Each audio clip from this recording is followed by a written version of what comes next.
សួស្តីបងប្អូនអរគ្នាស្វាគមន៍មកកាន់ទីក្រុងហ្សឺណែវដែលជាទីក្រុងដំបូងរបស់ប្រទេសស្វីសទីក្រុងហ្សឺណែវគឺជាតំបន់មួយដែលគេស្គាល់ថាជារាជធានីនៃសន្តិភាពស្ថិតនៅក្នុងជ្រុងទិសនិរតីនៃប្រទេសស្វីសហើយទីក្រុងនេះមិនត្រឹមតែជាមជ្ឈមណ្ឌលការទូតពិភពលោកប៉ុណ្ណោះទេប៉ុន្តែថែមទាំងជាទីក្រុងមួយដែលមានទេសភាពធម្មជាតិស្រស់ស្អាតបំផុតនៅទ្វីបអឺរ៉ុបបងប្អូនអរគ្នាធ្លាប់ឮហ្សឺណែវហ្នឹងគឺហុំព័ទ្ធដោយភ្នំអែលជួរភ្នំជូរ៉ាដែលមានបឹងដ៏ធំល្វឹងល្វើយគឺថាបឹងហ្សឺណែវតែម្ដងដែលភាសាអង់គ្លេសគេហៅថា Geneva អញ្ចឹងណាភាសាបារាំងឬក៏ភាសាស្វីសនេះគេហៅថា Geneva នឹងឯងខ្ញុំបានមកដល់នេះខ្ញុំសប្បាយចិត្តមែនទែនដោយសារតែទីនេះគឺគេមានអង្គការសហជីវជាតិគឺគេធ្វើនៅកន្លែងនេះផ្ទាល់ហ្នឹងទៅដល់ពេលបានមកដល់មានអារម្មណ៍ថាប្លែកដែរស្រុកគេនៅប្រទេសស្វីសស្អាតហើយមើលទៅមនុស្សច្រើនមែនទែនអ្នកនរគ្នាដើរលេងតាមផាកដើរលេងតាមសួននេះនិមិត្តសញ្ញានឹងភាពតាក់ទាញនៅពេលដែលបងប្អូនអ្នកនរគ្នាមកដល់ទីក្រុង Geneva នេះរឿងដំបូងដែលបងប្អូនអ្នកនរគ្នាឃើញនោះគឺទឹកពពុះដ៏ធំមួយបាញ់ឡើងទៅលើខ្ពស់មែនទែននេះគឺជាបេះដូងនិងជាមោទនភាពរបស់ទីក្រុង Geneva ក្រៅពីនោះមាននាឡិកាផ្កាដ៏ធំដែលបង្ហាញអំពីភាពល្បីល្បាញរបស់ប្រទេសស្វីសនិងនាឡិកាដែលគេប្រកបដោយភាពច្នៃប្រឌិតធំធៅតែម្ដងសម្រាប់អ្នកដែលចូលចិត្តបែបប្រវត្តិសាស្ត្រទីក្រុងចាស់នេះគេហៅទីក្រុង Geneva ទីក្រុងដំបូងគេរបស់ប្រទេសស្វីសនឹងឯង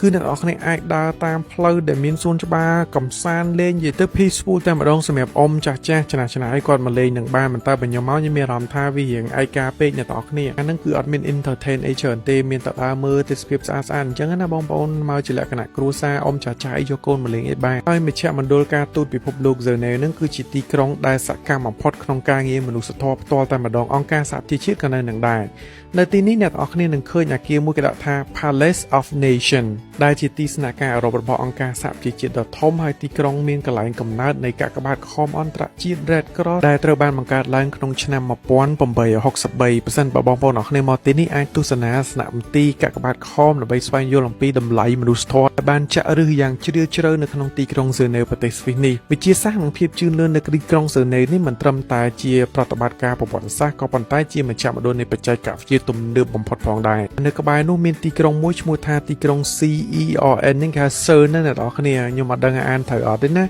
ដែលជាមជ្ឈមណ្ឌលស្រាវជ្រាវនុយក្លេអ៊ែរដ៏ធំបំផុតរបស់ពិភពលោកគួរឲ្យចាប់អារម្មណ៍ខ្លាំងមែនទែនបណ្ដាញអ៊ីនធឺណិតទូទាំងពិភពលោក World Wide Web ក៏ត្រូវបានបង្កើតនៅទីនេះផងដែរការរួមបញ្ចូលគ្នារវាងប្រពៃណីនាឡិកានិងការស្រាវជ្រាវរូបវិទ្យាថ្នាក់អាតូមបានធ្វើឲ្យទីក្រុងនេះក្លាយជាទីក្រុងមួយដែលល្អបំផុតដែលធំបំផុតប្រចាំពិភពលោកផ្ទាល់តែម្ដងនៅក្នុង Geneva នេះគឺមានអារម្មណ៍ថាវាខ្មោចខ្មាញ់ច្រើនមែនទែនបងប្អូនគ្នាវាមិនបញ្ចូលគ្នាតាំងកន្លែងកំសាន្តនានាទស្សនាពិភពលោកវិទ្យាសាស្ត្រសេដ្ឋកិច្ចការអប់រំនិយាយទៅគ្រប់សពហ្មង Geneva នេះបងប្អូនមិនតែបើសួរខ្ញុំចង់មករស់នៅអត់ដោយសារអត់សូវសប្បាយមិនដឹងទេបងប្អូនគ្នាបើថ្ងៃសៅរ៍អាទិត្យវិញគឺស្ងាត់មែនទែននៅតាមផ្លូវអត់សូវមានអ្នកគេលក់ដូរច្រើនទេបងប្អូនអញ្ចឹងបើសិនជាបងប្អូនអរគ្នាចង់មកលេងប្រទេសស្វីសអីទឹកអីតើអត់រកអីញ៉ាំទេរេស្តូរ៉ង់មុំគេបិទទៅបងប្អូនម៉លអីគេបិទដែរតើបងប្អូនអរគ្នាទៅកន្លែងហៀងធូរីអីតិចទៅមានកន្លែងលក់ដូរដែរគេអត់សូវខ្វល់រឿងការរកស៊ីទេជីវិតរស់នៅនិងម្ហូបអាហារនៅទីក្រុង Geneva នេះមានលក្ខណៈភាពស្ងប់ស្ងាត់ប៉ុន្តែមានចម្រុះវប្បធម៌ដោយសារតែប្រជាជនបរទេសរស់នៅនេះជាង 40% នៃទីក្រុងនេះផ្ទាល់តែម្ដងដោយបទពិសោធន៍ភូមិសាស្ត្រម្ហូបអាហារអន្តរជាតិគឺសម្បូរបែបមានចិនមានអឺរ៉ុបមានខ្មែរមានអីសពគ្រប់បែបមុខអស់មានខ្មែរមានអាស៊ីមានអីអញ្ចឹងណាបងប្អូនអរគ្នាហើយនៅនេះគេចូលចិត្តញ៉ាំសូកូឡាបែបស្វីសដែលជាសូកូឡាដែលល្បីល្បាញថ្ងៃក្នុងរដូវក្តៅគេតែងតែទៅលំហែកាយហើយគេទៅកន្លែងហែលទឹកសាធារណៈបឹងអីអញ្ចឹងណាបងប្អូនដោយសារគេសម្បូរបឹងមានភ្នំមានអីមើលយ៉ាងស្រស់ស្អាតតែម្ដងសរុបមកទីក្រុង Geneva នេះមិនគ្រាន់តែជាទីក្រុងដ៏ថ្លៃថ្នូរនិងមានប្រព័ន្ធធនាគាររឹងមាំបំផុតប៉ុណ្ណោះទេប៉ុន្តែគឺជាទីក្រុងដែលរួមបញ្ចូលនូវសន្តិភាពវិទ្យាសាស្ត្រនិងភាពស្រស់ស្អាតនៃធម្មជាតិការធ្វើដំណើរមកទីក្រុង Geneva នេះគឺបើកទ្វារទៅកាន់ពិភពលោកកបដោយការគោរពនិងអភិវឌ្ឍសម្រាប់មនុស្សជាតិទាំងមូលសូមអរគុណបងប្អូនអរគ្នាដែលតាមដានទស្សនាវីដេអូនៅក្នុងទីក្រុង Geneva មួយនេះវីដេអូនេះនៅមិនទាន់ចប់នៅឡើយទេខ្ញុំចង់បង្ហាញបងប្អូនអរគ្នាថាហេតុអីបានថ្ងៃអាទិត្យទីក្រុង Geneva មិនថាទីក្រុង Geneva សឹងថាគ្រប់កន្លែងទាំងអស់នៅប្រទេសស្វីសបិទដោយសារតែថ្ងៃអាទិត្យហ្នឹងគឺគេអត់មានធ្វើការទេបងប្អូនអត់ដូចប្រទេសយើងផ្សេងថ្ងៃសៅរ៍អាទិត្យហ្នឹងមានមនុស្សដើរលេងម៉លច្រើនណាស់ប្រទេសស្វីសមួយគឺខុសគេតែម្ដងសៅរ៍អាទិត្យគឺថាបិទសឹងថាគ្រប់កន្លែង 80% ឯណោះហើយហាងដែលនៅបើកភាគច្រើនហ្នឹងមានតែហាងចិនហាងអាស៊ីយើងហ្នឹងដែលគេចូលចិត្តបើករកស៊ីថ្ងៃសៅរ៍អាទិត្យចឹងណាបើថាទីប្រជាជនស្វីសឬក៏ប្រជាជនស្បែកសហ្នឹងគឺអត់មានរកស៊ីទេមានខ្វល់រឿងលុយហ្មងបងប្អូនអរគ្នាគេធ្វើការមួយអាទិត្យគឺគេធ្វើការ6ថ្ងៃ5 6ថ្ងៃហ្នឹងគឺច្រើនហ្មងបើថាសៅរ៍អាទិត្យគេបិទគេដើរលេងមួយក្រុមគ្រួសារហើយនេះគឺជាច្បាប់គេបងប្អូនអរគ្នាគេមានសូវខ្វល់ច្រើននេះគេគិតអ្វីដែលគេខ្វល់គឺបញ្ហាសុខភាពផ្លូវចិត្តតើដើរថ្ងៃសៅរ៍អាទិត្យហ្នឹងបានដើរលេងទៅណាខ្លះជិះឡានដើរលេងមួយក្រុមគ្រួសារណា ខ្លះញ៉ាំអីញ៉ាំកាហ្វេអីតាមខ្នល់ឬក៏ធ្វើម្ហូបញ៉ាំនៅក្នុងគ្រួសារជិះឡានដើរលេងអញ្ចឹងប្រជាជនស្វីសនេះគឺគេឲ្យតម្លៃមែនទែនទៅក្នុងថ្ងៃអាទិត្យនេះតែម្ដងពិសេសបងប្អូនគ្រូបរិស័ទឬក៏បងប្អូនកាតូលិកអញ្ចឹងគាត់ទៅព្រះវិហាររៀងរាល់ថ្ងៃអាទិត្យពេលព្រឹកគឺ Sunday School ទៅគួរឲ្យស្រឡាញ់មែនទែនបងប្អូនដល់ពេលមកគឺថាអូថ្ងៃអាទិត្យបានដើរលេងមើលគេមើលឯងមកដល់ថ្ងៃអាទិត្យមានណាស្ងាត់ជាតបើសិនជាចង់មានមនុស្សច្រើនអីតែបងប្អូនអរគ្នាដើរទៅសួនច្បារកន្លែងទឹកបាញ់អីហ្នឹងគឺមានហើយបើនិយាយពីទឹកវិញអូនៅតាមផ្លូវគឺល្អមែនទែនគឺទឹកញ៉ាំបានតែម្ដងបងប្អូនកន្លែងណាមានទឹកធ្លាក់គឺទឹកសម្រាប់ញ៉ាំហើយបើថាត្រជាក់ត្រជាក់ស្រីបត្រជាក់មែនទែនត្រជាក់ថាបើចុះទៅមួយបានចុះទៅមួយបងប្អូនអើយត្រជាក់ស្រីបត្រជាក់មែនទែនហ្មងបើថាទឹកវិញឆ្ងាញ់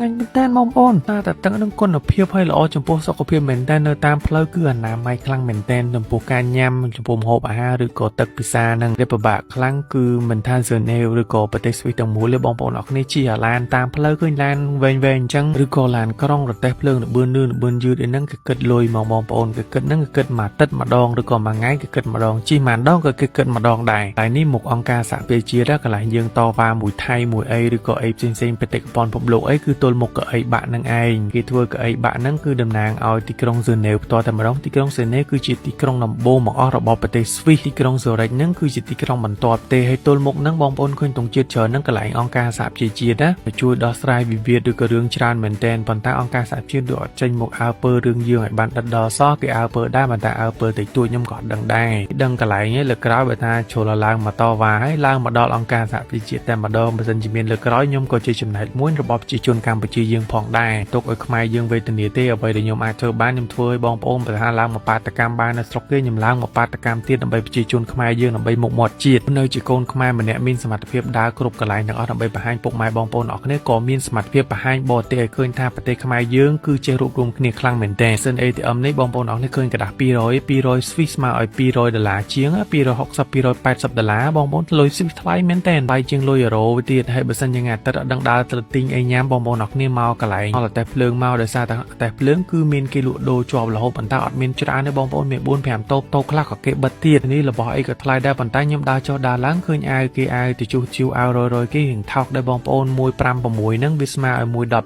$10តែលុយគេថ្លៃជាងលុយដុល្លារថ្លៃជាងលុយអឺរ៉ូទៀតអញ្ចឹងទៅបងប្អូនអរគ្នាអាចរកទិញអាវយឺតអីពាក់បានហើយរបស់ញ៉ាំអីអាចមកទិញនៅក្បែរតែភ្លើងទៅគឺមានរបស់ញ៉ាំអីចង់ទៅផ្សារអីអត់បើកទេបងប្អូនអើយឧទាហរណ៍ថាមាន Eon ក៏ Eon អត់បើកដែរថ្ងៃអាទិត្យគេបិទដែរអញ្ចឹងនៅតាមផ្លូវអត់មានអីញ៉ាំទេខ្ញុំរើសទៅរបស់បន្តិចហ្នឹងញ៉ាំងាកឡើងតែបើសិនជាខ្ញុំទៅញ៉ាំម្ហូបអាហារចិនឬក៏ម្ហូបអាហារអាស៊ីនៅតាមផ្លូវអីអញ្ចឹងថ្លៃមកពេលឡើងពីមុខអស់$90-$80ហើយថ្លៃមែនតើបងប្អូនអញ្ចឹងយើងទិញតែប៉ុណ្នេះទៅវាអត់សូវថ្លៃអីប្រហែលទេអញ្ចឹងត្រៀមចិត្តត្រៀមកាយបើបងប្អូនអរគ្នាមកលេងប្រទេសស្វីសគឺត្រូវការចំណាយច្រើនមែនទែនអរគុណពុកម៉ែបងប្អូនអរគ្នាដែលតាមដានទស្សនាវីដេអូភាគបញ្ចប់របស់ប្រទេសស្វីសតែម្ដងដែលស្ថិតនៅក្នុងទីក្រុងហ្សឺណេវនេះដែលជាភាគបញ្ចប់ជាមួយខ្ញុំនៅទីក្រុង Ljubljana ប្រទេសស្លូវេនៀដែលជាទឹកដីរបស់ខ្ញុំបាយបាយ